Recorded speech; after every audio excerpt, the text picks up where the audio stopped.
অকল ৰকিবুল হুছেইনৰ মাফিয়াগিৰি আছিলে বৰৰ হত্যাৰ কথাটো তেওঁ নকলে ধুতি লুঙি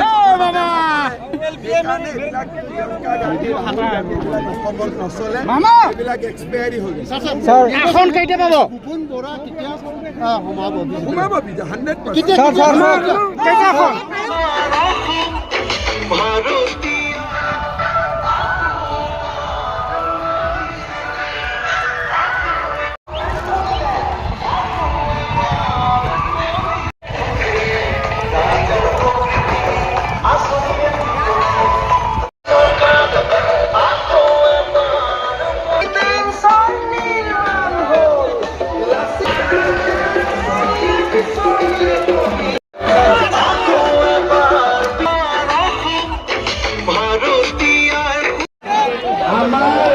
উদ্দেশ্য হল নরেন্দ্র মোদীক প্রধানমন্ত্রী পতা হয় না নহয় আর হব তাই বেচা পুলিশ কেটা এনেকে আছে তহঁতি এনেকে আছে হয় না নহয় মাইকটো বানা দেই এই সাউন্ড বক্সটো বানা দেই ইয়াত নামাই দে লাভ ইউ কথা পাতি থাকিলে আমি একো নুশুনিলো হয় নে নহয় গতিকে সকলো মনে মনে এতিয়া আমাৰ অসমত 14খন লোকসভাৰ আসন আছে আৰু 2খন আসনত এজিপি দলে ইলেকশ্যন খেলিছে এখন আসনত ইউপিপিএল দলে ইলেকশ্যন খেলিছে ধুবুৰী আৰু বৰপেটাত অসম গণ পৰিষদ দলে বিজেপিৰ সম্পূৰ্ণ সমৰ্থনত কৰিছে আৰু আজমল আৰু ৰকিবুলক ঘৰ পাবৰ কাৰণে এইবাৰ আমি সকলোৱে হাতীৰ ছবিত ভোট দিব লাগিব হ'ব কি ছবিত ভোট দিব লাগিব কি ছবিত ভোট দিব লাগিব অসমৰ গড়বিলাক কোনে মাৰি আছিলে অসমৰ গড়বিলাক কোনে মাৰি আছিলে আজিৰ সভাত আমাৰ মাজত উপস্থিত প্ৰায় আমি কি গম পাওঁ যে এইবাৰ ধুবুৰী লোকসভাত এজিপি ডিলিমিটেশ্যনত আৰু সেইকাৰণে 2026 চনত গোলকগঞ্জত আকৌ এবাৰ বিজেপি জিকা কনফাৰ্ম হৈ গ'ল এতিয়া আৰু ইয়াতে কোনেও আমাক 26ৰ আগতে এই লোকসভা ইলেকশ্যনত আমি এজিপিক ভোট দিব লাগিব আৰু আমি যে ধুবুৰীৰ দৰে লোকসভাটো নৰেন্দ্ৰ মোদীক মানুহে ভাল পায় এজিপিক জিকাব পাৰে আৰু এজিপিক জিকোৱা শক্তি আৰু সাহস আমাৰ সকলোৰে আছে হয়নে নহয় সদায় যে সিদ্ধান্ত লৈছে যে ধুবুৰীত আজমলৰ কাম হৈ গ'ল ৰকিবুলৰ ইয়াত কোনো কাম নাই আৰু আমি ইয়াতে মোদীকে প্ৰধানমন্ত্ৰী পাতিম যোৱাকালি চম্ভালিব পাৰিলে হৈ গ'ল এটাক চম্ভালিব পাৰিলে কাম হৈ যাব কিন্তু আপুনি সেইটোকো চম্ভালিব নোৱাৰে কাৰণ মানুহৰ আশীৰ্বাদ এই মামাৰ লগত আছে মুখ্যমন্ত্ৰীৰ লগত আছে আজি কংগ্ৰেছে অসমৰ মানুহক কি দিছিলে ধুতি লুঙি হয়নে ধুতি দিছিলে লুঙি দিছিলে সূতা দিছিলে আঁঠুৱা দিছিলে আৰু কম্বল দিছিলে হয়নে কংগ্ৰেছৰ আঁচনি কি কালি প্ৰিয়ংকা গান্ধীৰ অসমত কংগ্ৰেছ চৰকাৰ আছিলে আৰু কংগ্ৰেছে মানুহক কি দিছিলে লুঙি আৰু ধুতি সূতা আৰু কম্বল আৰু মাজে মাজে আঁঠুৱা এইটো আছিলে তেওঁলোকৰ আঁচনি কোনো ল'ৰা ছোৱালীক চাকৰি দিয়া নাছিলে উদ্যোগ অনা নাছিলে কৰ্ম সংস্থাপন কৰা নাছিলে আৰু একো কৰা নাছিলে কিন্তু আমাৰ চৰকাৰ আহিলে আজি আপোনালোকে দেখিছে যে বিজেপিয়ে আটাইতকৈ বেছি গুৰুত্ব দিছে নিবনুৱা ল'ৰা ছোৱালীক কেনেকে আমি চৰকাৰী চাকৰি বা কৰ্মসংস্থাপন দিব পাৰো। আজি আপোনালোকে দেখা পালে যে মই 3 চাকৰি দিব পাৰিম। কোনো ঘোষ নাই, কোনো দালালি নাই, চাকৰি কোনে পায়। 1 লাখ চাকৰি দিয়া হৈ গ'ল। গোলকগঞ্জত মই আজি আকৌ এবাৰ ঘোষণা কৰিছো যে এই বছৰৰ ভিতৰতে মই আৰু 50,000 ল'ৰা ছোৱালীক 50,000 50,000 কংগ্ৰেছে লুঙি আৰু ধুতি দিয়ে, মই চাকৰি দিম।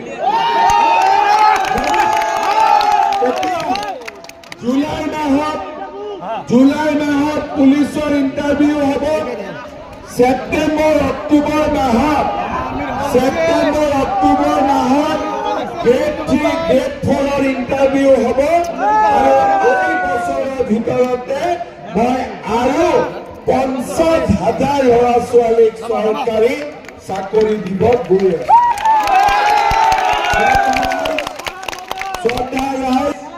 কংগ্ৰেছ দলে আজি কংগ্ৰেছে কয় যে বিজেপি আহিলে বোলে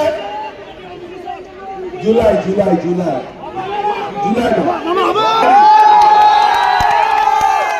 কংগ্ৰেছ দলে তেওঁলোকে কোনো কাম কৰিব নোৱাৰে। এই আজমল আৰু ৰকিবুলে কি প্ৰচাৰ চলায় বোলে বিজেপি আহিলে নামাজ বন্ধ হৈ যাব, বোলে বিজেপি আহিলে ঈদ বন্ধ হৈ যাব। আজি 10 বছৰ নৰেন্দ্ৰ মোদী প্ৰধানমন্ত্ৰী হৈ আছে, নামাজ বন্ধ হৈছে নেকি? নামাজ বন্ধ হৈছে নেকি? ঈদ বন্ধ হৈছে নেকি? এই ৰকিবুল আৰু আজমলক সুধিব লাগে যে যদি মোদী আহোঁতে নামাজ আৰু ঈদ বন্ধ হৈ গৈছে, তেতিয়াহ'লে তোমালোকে ঈদ আৰু নামাজ ক'ত পঢ়ি আছা? অসমত পঢ়ি আছা নে পাকিস্তানত পঢ়ি আছা? নিজে নামাজ পঢ়োতে প্ৰব্লেম নাই, মোদীৰ দিনতো নিজে নামাজ পঢ়িব। খালি ইলেকশ্যন আহিলে ক'ব যে মোদী আহিলে বোলে নামাজ বন্ধ হ'ব, ঈদ বন্ধ হ'ব। মোদী আহিলে একো নহয়, মোদী আহিলে খালি ন্যায় হ'ব, ন্যায়।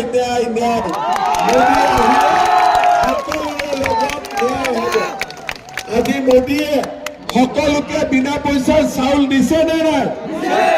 দিছে নে নাই? মোদীয়ে হাতত আজি কাৰ্ড দিছে, কাৰ্ডখন লৈ গ'লে 5 লাখ টকালৈকে আমি বিনামূলীয়াকৈ ট্ৰিটমেণ্ট কৰিব পাৰোঁ। কেঞ্চাৰ হ'ল, কিবা হ'ল, আজি আমাৰ বেমাৰৰ ট্ৰিটমেণ্ট কাৰ্ডখন দেখুৱালে আমি 5 লাখ টকালৈকে ট্ৰিটমেণ্ট কৰিব পাৰোঁ। আজি টকা নিদিয়াকৈ চাকৰি পাব পাৰে। আৰু অৰুণোদয় দৰে আঁচনি আৰম্ভ কৰিছে এই বিজেপি চৰকাৰে। অৰুণোদয় আঁচনি আৰম্ভ কৰিছে। আমাৰ কোন মায়ে অৰুণোদয় পোৱা নাই? হাত দাঙকচোন।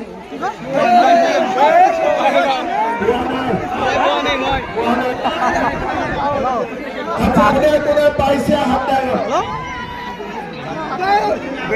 পাইছে, কোনোবাই পাইছে আৰু কোনোবাই পোৱা নাই, হয়নে নহয়? কিন্তু মানুহে ভাবে বিজেপিক ভোট দিছো, অৰুণোদয় পোৱা নাই আৰু মনটো বেয়া লাগি থাকে। পাব লাগে নে নাইছে? লাগে নে নাইছে? ঠিক আছে, এইবাৰ মই আপোনালোকক কৈ দিলো যে আমাৰ গোলকগঞ্জ সমষ্টিত এইবাৰ মই ঘৰে ঘৰে এটাকৈ অৰুণোদয় দিম। প্ৰত্যেক ঘৰত, যাৰ ঘৰতে ৰেচন কাৰ্ড আছে, তেওঁলোকে যাৰ ঘৰতে ৰেচন কাৰ্ড আছে তেওঁলোকে অৰুণোদয় আঁচনি পাই যাব। কাৰ কাৰ ৰেচন কাৰ্ড আছে হাত দাঙক। চবৰে আছে, চবৰে ৰেচন কাৰ্ড আছে আৰু যাৰ যাৰ ৰেচন কাৰ্ড নাই সেইটোকে বুজি আছে। যাৰ ঘৰত ৰেচন কাৰ্ড নাই তেওঁ ৰেচন কাৰ্ড পাই যাব আৰু আধাৰৰ সমস্যা মই 6 মাহৰ ভিতৰত সমাধান কৰি দিম। আধাৰৰ সমস্যা সমাধান হৈ যাব। হ'ব এতিয়া মই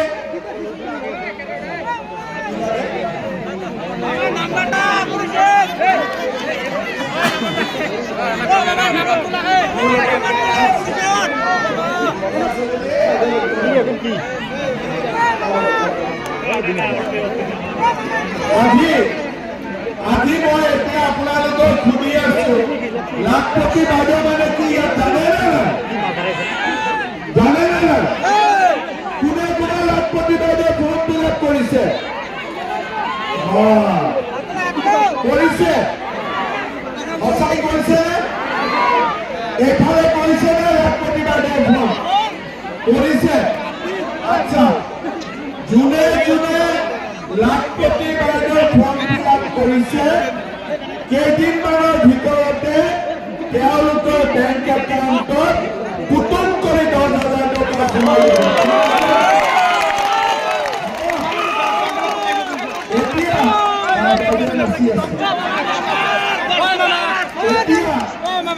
এই যে 10,000 টকা সোমাব, এই 10,000 টকা গিৰিয়েকক কোনে কোনে দি দিব? কোনে কোনে গিৰিয়েকক দি দিব? মই এটা কথা কওঁ, এই 10,000 টকাটো এটা আৰম্ভণি। আজি ঈশ্বৰ অনুৰাগে শুনা নোপোৱা হ'ল।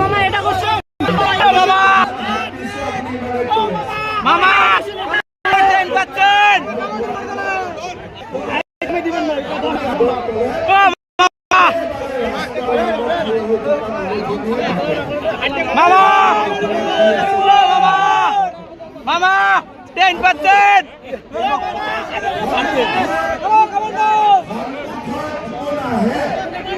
দায়িত্ব বেছি যে আমি মনে মনে থাকিম যাতে মিটিংখন যদি সন্মুখৰ মানুহখিনিয়ে কথা পাতি থাকে, মাইকত কথা কৈ থকা মানুহজনেও কথা ক'ব নোৱাৰে আৰু পিছফালৰ মানুহখিনিয়েও কষ্ট পায়, লাহে লাহে মিটিঙৰ উঠি উঠি কৰিব। বুজি পালে? সেইকাৰণে সন্মুখত আমি তাকে মাতোঁ যি মানুহে ধুনীয়া কৰি মিটিং শুনিব। ঠিক আছে? এতিয়া আমাৰ কলেজত এইবাৰ ল'ৰা-ছোৱালীৰ আমি নামভৰ্তি সম্পূৰ্ণ বিনামূলীয়াকৈ কৰিলোঁ, কিন্তু তাৰ লগতে এইবাৰ আমি এটা নতুন সিদ্ধান্ত লৈছোঁ যে যিবিলাক ছোৱালীয়ে কলেজত পঢ়িব, কলেজত এডমিশ্যন ল'ব, সেই ছোৱালীবিলাকৰ বেংক একাউণ্টত মামাই 10,000 টকা সোমাই দিব।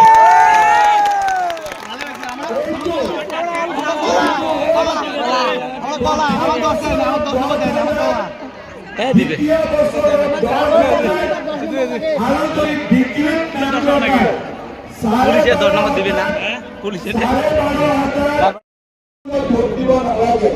কিন্তু আজমলক শুনিব তই প্ৰধানমন্ত্ৰী কাজ পাতিবি বোলে ৰাহুল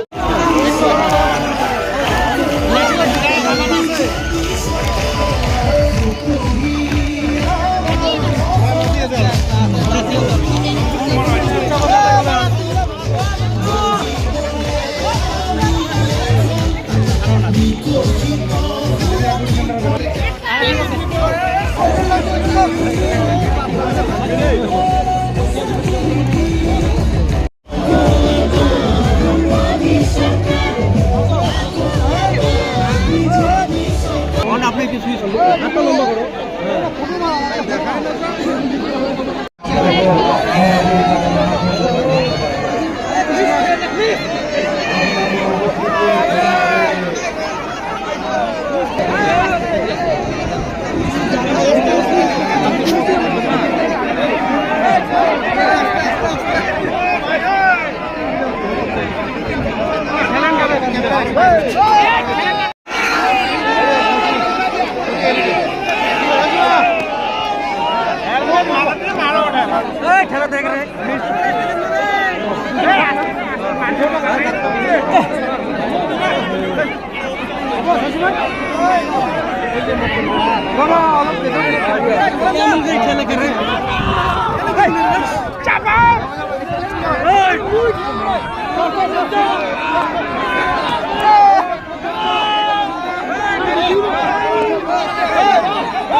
আৰু কংগ্ৰেছৰ মাজত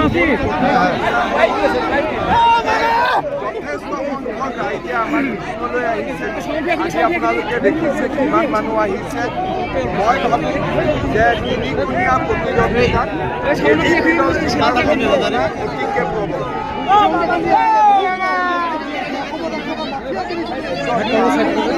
প্ৰিয়ংকা গান্ধীয়ে কংগ্ৰেছৰ শাসন দেখা নাই।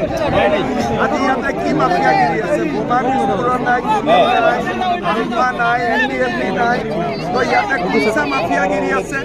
অকল ৰকিবুল হুছেইনৰ মাফিয়াগিৰি আছিলে। গড়ৰ হত্যাৰ কথাটো তেওঁ নক'লে। ধুতি লুঙি সেইকাৰণে এইবিলাক প্ৰিয়ংকা গান্ধী ৰাহুল গান্ধীবিলাক অসমত নচলে। এইবিলাক এক্সপায়াৰী হৈ গৈছে। আসন কেইটা পাব? সোমাব 100%। কেইটা আসন?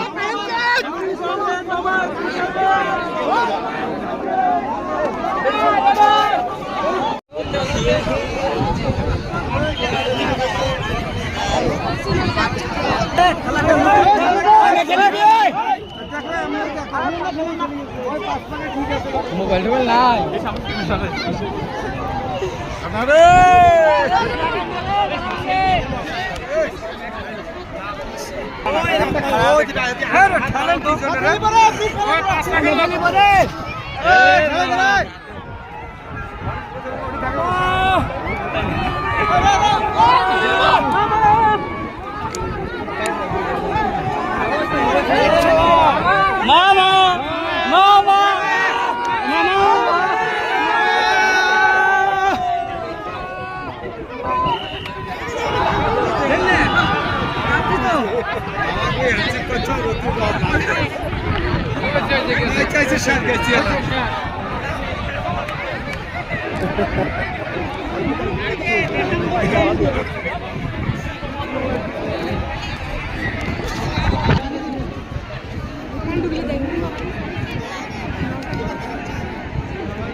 Está pelende. Oye.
শান্তি পাইছো